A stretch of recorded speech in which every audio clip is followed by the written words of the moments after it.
चालू करेल.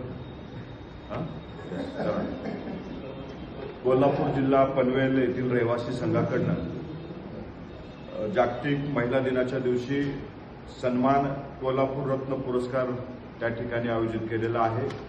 ज्या व्यक्तींनी देशासाठी, महाराष्ट्र राज्यासाठी बदल घडवण्यासाठी, समाजामध्ये बदल घडवण्यासाठी उल्लेखनीय कार्य केले त्या व्यक्तीचा कोल्हापूर रत्न पुरस्काराने सन्मानित हे महिला दिनाचं औचित्य साधून या ठिकाणी करण्यात येणार आहे.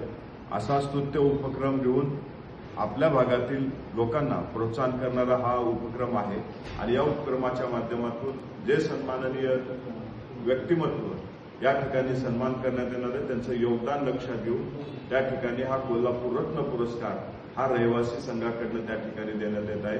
मी रहिवासी संघाला आणि जे कोणी निवड होणार आहेत त्या व्यक्तींना जागतिक महिला दिनाच्या पूर्वीच शुभेच्छा देतो आणि जे कोणी निवड कराल ते मला विश्वास आहे की तो व्यक्तीनं समाजासाठी उल्लेखनीय कार्य केल्याबद्दल त्यांची निवड होईल. त्यांच्या हातून असंच चांगलं कार्य घडत राहावं ही सदिच्छा व्यक्त करून 2 शब्द थांबवतो. जय हिंद, जय महाराष्ट्र.